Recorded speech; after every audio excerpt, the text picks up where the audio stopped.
Good morning. I always say good morning, but it's noon and it's afternoon. We're like 2 minutes late. That's my fault. Traffic was crazy in Dixon. It's getting ridiculous around here. Let's add a few more red lights. That's what we need. So anyway, when you've got a town that's not very big like Dixon, and then you put what feels like about 4.5 million people in it, and about 3.5 million of them can't drive, you got problems. And that's what we got. We got problems. It seems to be a lot of road work and nobody's actually doing any work. So just a bunch of folks standing around. Look like a T-dot break. That's all right. Ain't nothing wrong with that. I don't want to sound like I'm complaining. It's been a good day. We've got folks coming in. So we're gonna talk Braves baseball. We're gonna talk basketball too. There was a comment yesterday about the Suns. And I just want to bring it up. I'm not telling y'all what I think one way or the other. But I do excuse me, I do want to bring that up because and that'll be the third take this evening. I'm trying to figure out exactly what else I sent to Justin. But the draft, of course, is next week. I knew that's what it was. But we're gonna talk the Suns comment. We're gonna talk about that. It's gonna be third take, and then of course we're gonna end with high school sports. So we got a few little things we want to show you real quick. We're gonna get into the first take. I think Justin's made us a little video. So check this out.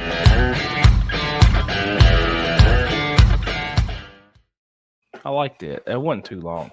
Justin was asking me what I thought of it. It's not too long. That's all right. All right, first take is the Braves are rolling. And up until yesterday, they had won 8 in a row. And then they lost 1-0 yesterday to San Diego. What looked like from the box score anyway to be a fairly decent game. I didn't get to watch it. I was too busy doing all the stuff that I do, even though I can't really remember what I did yesterday. And I don't have television, so I'm not going to pay $150 a month to watch the Braves. So apparently there's no other legal way to watch baseball. That's a whole other issue on its own, and I could spend about 30 minutes complaining about blackouts and restrictions in baseball. And people like Manfred and all the other people that are in charge of baseball trying to figure out why the youth don't watch their game and why it's dying so much, because you care more about the almighty dollar and you don't make the games easy to watch. So that's your fault, baseball. You're letting your game die because the money is more important to you. But then again, I mean, that makes a lot of sense. That's kind of how isn't that how history works? Everybody gets too greedy and nothing works anymore after that. Again, that's a different conversation for a different day. But the Braves are rolling. They are playing very well. And most of the reason why I wanted to bring this up is because I think it's important to note that while Ronald Acuna is healthy and playing at an MVP level right now, I think he was hitting like 385 last time I looked. His OPS is north of 1,000. But right now, Ronald Acuna is playing at an MVP level. My glasses are not. Look how sideways they are. I don't care. Y'all gonna have to get over it because I can't. It makes me feel bad about myself. I'm self-conscious about my glasses being sideways, but my face is sideways, so it doesn't matter. But Ronald Acuna is healthy, and he's showing you what he can do when he's healthy, and he's been fun to watch. But Michael Harris hadn't been healthy. Max Fried just made his second start. He hurt his back, or I think maybe it was his leg, hamstring, in the first start of the year. He just played. He just pitched his second game, I believe, 2 days ago. They're still not really. I mean, it took Sean Murphy about a week and a half to figure out how to swing the bat again. The Braves are rolling in terms of playing as a good team. And they're not even playing that great yet, which is insane to say out loud. Because, I mean, Strider's nuts. He's going to go 6 innings, strike out 10, or he struck out 9 of the last 8 outings, I think, which ties a franchise record with John Smoltz. If you can put your name in the same sentence with John Smoltz and it's not just working it for MLB Network, you're doing a pretty good job. even if you're just working for MLB Network, that's a pretty good job too. But as far as baseball and pitching and stats, if you're putting yourself in a conversation, like I said, with John Smoltz, you're doing something right. So love to see that for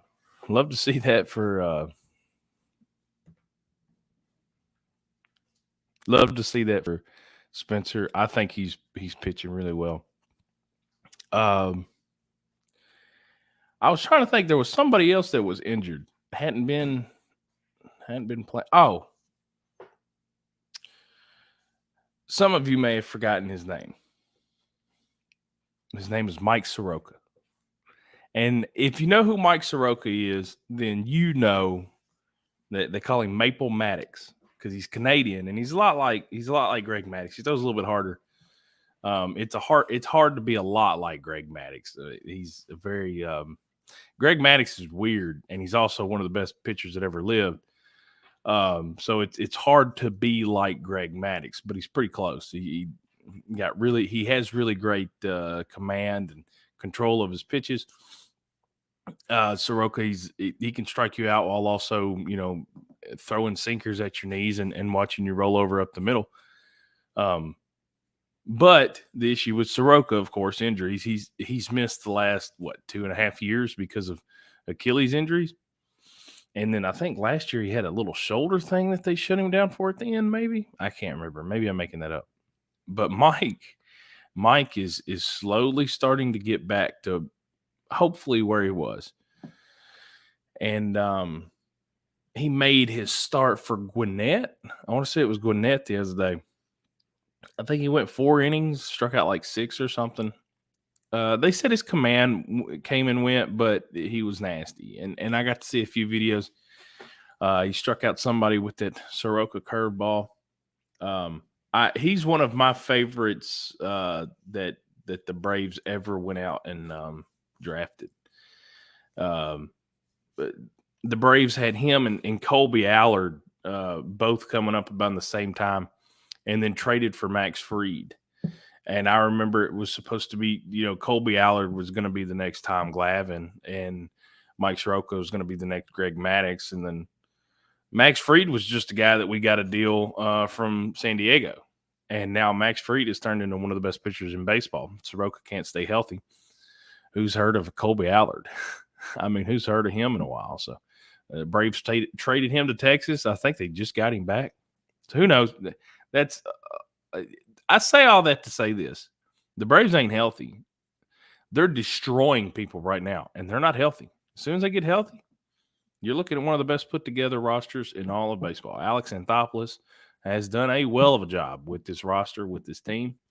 They're fun to watch. They're playing good baseball. They've got good players. I just wish they would figure out some kind of way to get rid of Marcell Ozuna.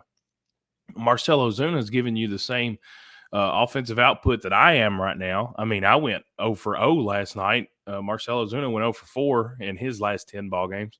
That's an exaggeration. I'm making that up. That's an exaggeration, but he is terrible. Also, I don't hit women. So, I'm better than Marcell Ozuna as far as I'm concerned. And I think I can actually hit. And I'm not saying I'm not going to hit it like major league level. But if I was in the majors, I think about this a lot. If I was in the majors and I got 600 at bats full season, I think I could hit at least $125. And I'm gonna send at least. I think I can hit double-digit homers. I think I can hit like 12 homers. I might knock in like 32 runs over 150, 162 games. That's really, really bad. Really, really, really bad. But that's kind of that's the pace that Marcell Ozuna's on. I've talked about the Braves for 10 minutes. 40 homers. Justin sending me little messages. I'm not a 40-40 guy. If I could hit the 40 homers, there's a much better chance that could happen than me stealing 40 bases. You'd have to make the bases about, 10 foot wide for me to steal that many bases. You'd also have to make all the catchers throw with their opposite hand. That's beside the point. Marcell Ozuna, I do have a personal hatred for. I'm just not big on people that hit women. Also, he is, as a baseball player, not playing worth the crap. He's trash. He's not good defensively. He doesn't have an arm anymore. He won a Gold Glove, but of course that was over half a decade ago. And offensively, he's not the guy from 2020. Braves gave him a lot of money. He came in 2020 and in the shortened the COVID season. He hit 338. His OPS was over 1,000. He hit 18 home runs over the course of 60 games. He was on fire. Marcell Ozuna was Freddie Freeman won the MVP that year, but Marcell Ozuna deserved it. Marcell Ozuna could have gotten the MVP that year. Freddie Freeman hit like 340, but he had like half the power numbers. But Marcell Ozuna, I mean, you could have given him the MVP in 2020. That's how good he was. Since then, he hadn't hit over 230. I think it was like 230 and then 220. He's crap. He is trash. Braves need to figure out a way to get rid of him. He's a bad human being too. So Braves are rolling, and they're not even going yet. As soon as they get going, they're going to be really good to watch. I'm tapping stuff. I hope it's not too loud. We're going to, let's see, what did I say second take was? We're going to talk about the draft. So y'all hang.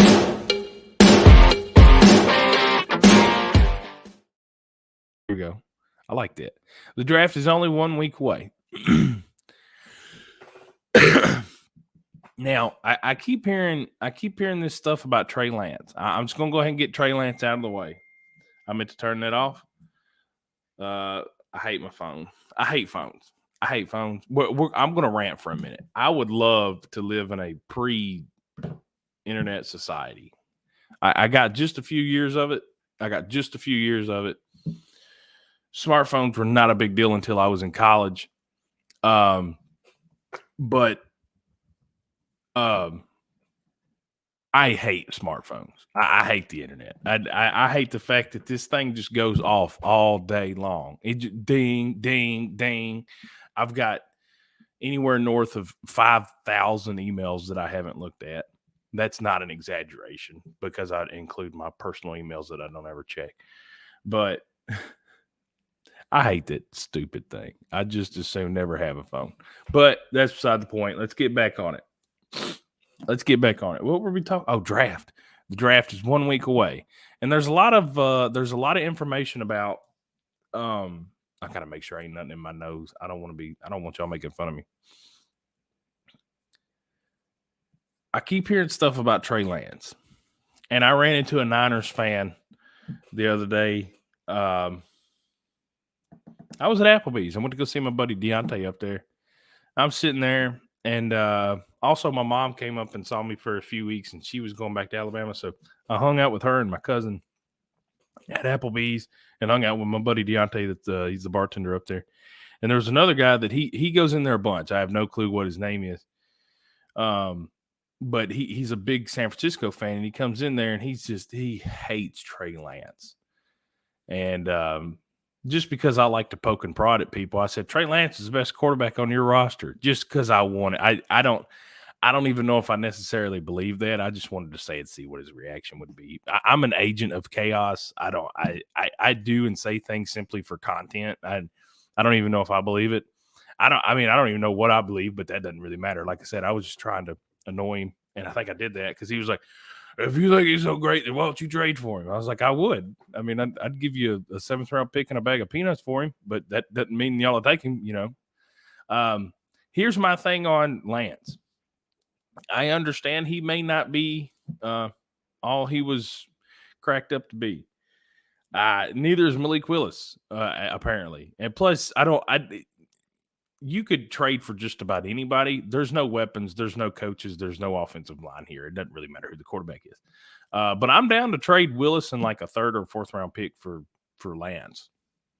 I don't know how other Titan fans feel, but I know that most people are like, they're over the Willis thing.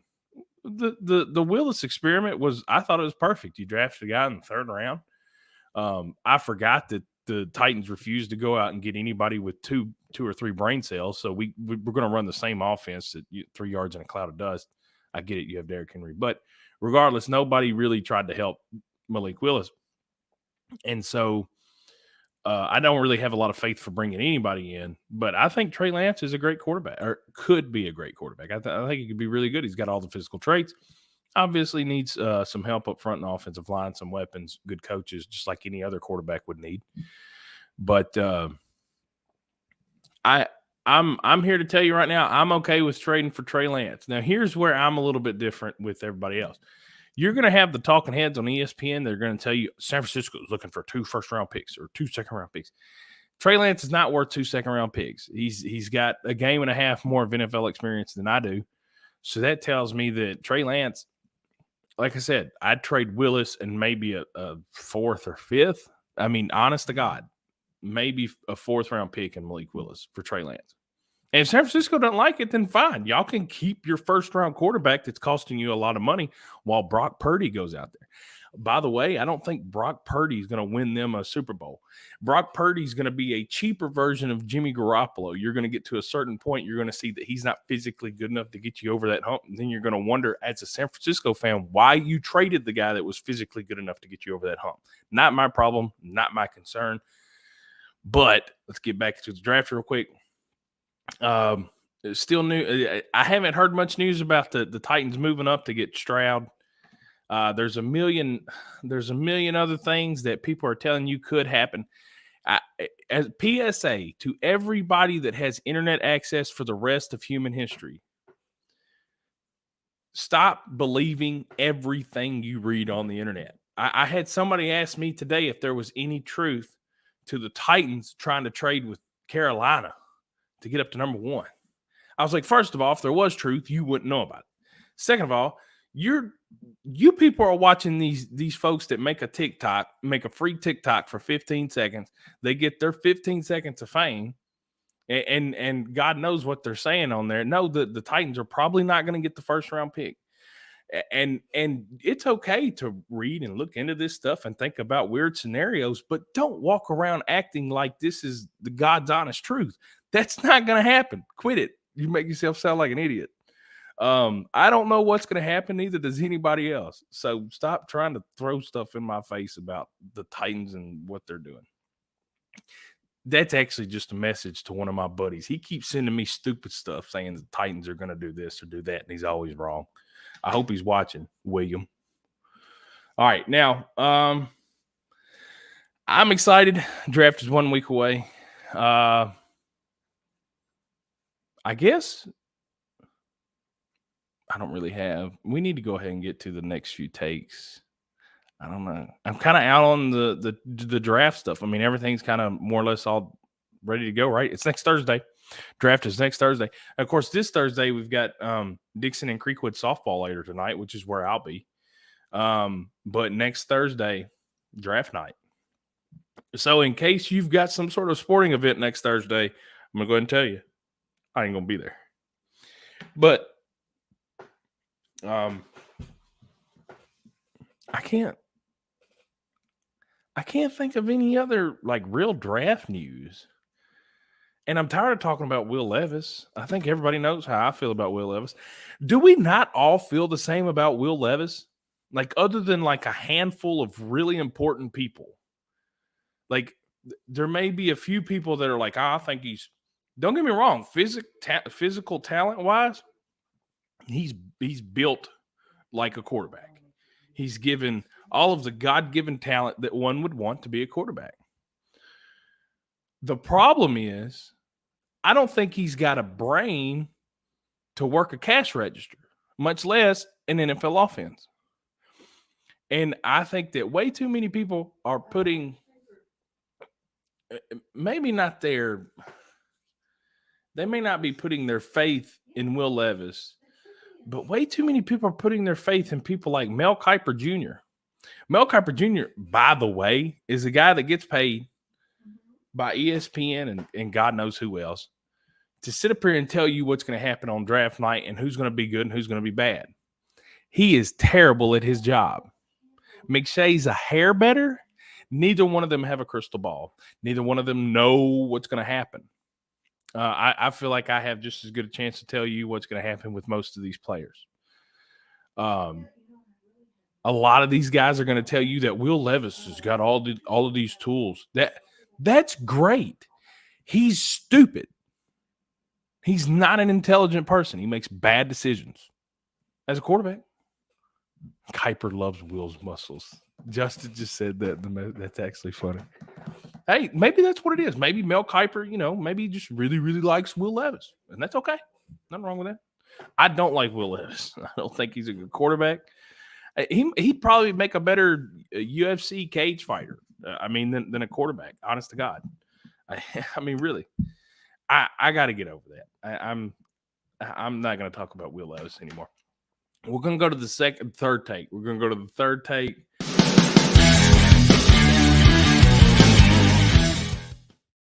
No commercials today. I got to get used to that thing. That's my fault. I'll get used to it. Suns Big Three.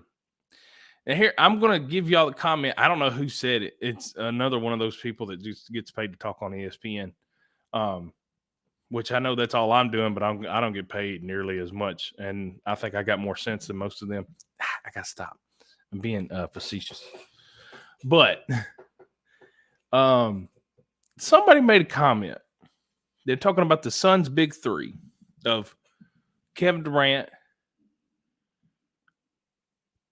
Devin Booker, and Chris Paul.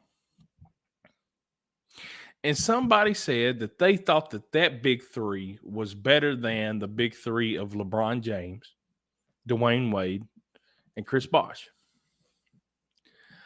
I don't care one way or the other. But I wanted to bring that up. If anybody's out there watching, I've probably got like 12 people watching right now. If any of y'all are out there watching and have a personal opinion on that, I want to hear it. If you don't care, then don't worry about it. But I asked my little brother. He's a big basketball fan, Noah. He played basketball for Dixon. He was all district and all region his senior year. Really good basketball player. He was a point guard. He knows the game. And he watches a little bit of professional basketball. And I say a little bit. He watches a little bit more than I do, and that's quite a bit. That's a lie. I don't watch quite a bit. I watch a little bit. He watches a little bit more than me. So he knows. He knows basketball. But I asked him, I said, what do you think about that little question, the conundrum, I guess? The Suns' Big Three. Is somebody said it was better than LeBron James' Big Three with Dwayne Wade and Chris Bosh. I didn't know how to wrap my head around that comment because I like Kevin Durant. And I like Devin Booker. I really like Devin Booker, even though he went to Kentucky. I really like Devin Booker. Now, I can't stand Chris Paul. I think Chris Paul's two-faced. I don't really like him at all. I think he's kind of a butt, for lack of a better word. I like how, he gets in front of the camera and he smiles and, hey, make you bad, Chris. He's getting all kinds of money from State Farm and all that, but I'd bet real money that dude's a menace in real life. He's probably a lot like me and don't like to talk to people at all. You can just tell in his face, like he's just like, screw this, I don't want to be here, but I'm making money, and that's good for him. I don't guess I really hate Chris Paul, just don't really care for him. But I like Devin Booker, and I love Kevin Durant. Kevin Durant is emotionally weak. He gets sensitive. That's very true. But scoring-wise, he's probably the best scorer ever. Just somebody with the ball in their hand. Him against Larry Bird in his prime would be fun to watch. I'm just putting that out there. But, as good as they are, they can't be better than LeBron and D Wade, right? I mean, sure, Chris Bosh, throw him in there. That was their third for the Big Three. Chris Bosh is a great basketball player. LeBron James and Dwayne Wade are two of the best to ever play. Not that KD and Devin Booker aren't or won't be, but I just couldn't wrap my head around that sentence. And whoever dude was for ESPN or Fox Sports or God knows what was on TV, whoever it was that said the Suns' Big Three is better than that Heat Big Three, whoever said that out loud, they got roasted by the rest of the panel. Now, again, this is all, I don't really think personal opinions can be right or wrong, but they can obviously make you sound like an idiot. I can sit here and tell you that I think that, I don't know, let's say I think that Kyle Busch is a better NASCAR driver than Dale Earnhardt Jr. or Dale Earnhardt Sr. Now, if I said that to my father, if I said Kyle Busch is a better driver than Dale Earnhardt Sr., my dad would beat the crap out of me, and I'd let him do it. Now you can say it, you can have opinions. They can be wrong, they can be idiotic, but they're your opinion. And it's okay to think that the Suns' big three is better than the old Heat big three. But I don't think so. And I want to know what you guys think. If anybody's watching and they got an idea on that, I'd like for y'all to, I don't know, maybe comment on wherever you're watching right now, or send me a tweet, something. I don't know. Anyway, we got one more take and we're going to get on into it. Fourth take here.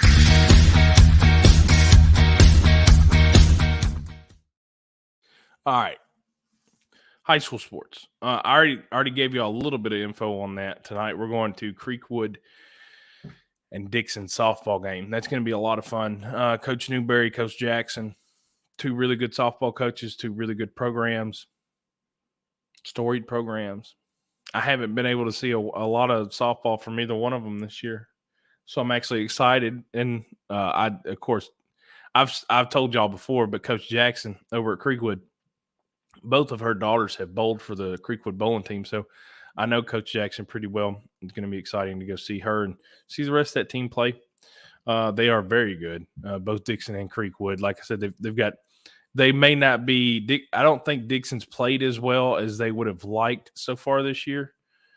But both programs have got a history of reaching the state tournament at a pretty high rate. So they know what they're doing. It's going to be fun to watch tonight. I'm assuming Dixon's going to have Lola Shelton pitching, and Creekwood's probably going to have Coralie Grove pitching. Although Creekwood's Elizabeth Martin. Yeah, Elizabeth Martin. I almost forgot her name. She was disgusting last year. She was one of the best pitchers in the mid-state area. And she got she had a little bit of an injury issue at the beginning of this year, so she hadn't really been able to play much. But she may be up and ready to go. I don't know yet. So it'll be exciting to see who pitches for Creekwood. But Coralie Grove, the freshman, has been very, very good in her absence. Grove has been fantastic. Let's see. Other than that, Dixon's going to go out to Fairview Friday night and play some baseball. And then I think Fairview might be coming to Dixon on Saturday for an afternoon game. That may not be right. Trying to think. I was out at Pleasant View for the Sycamore Harpeth softball game earlier this week.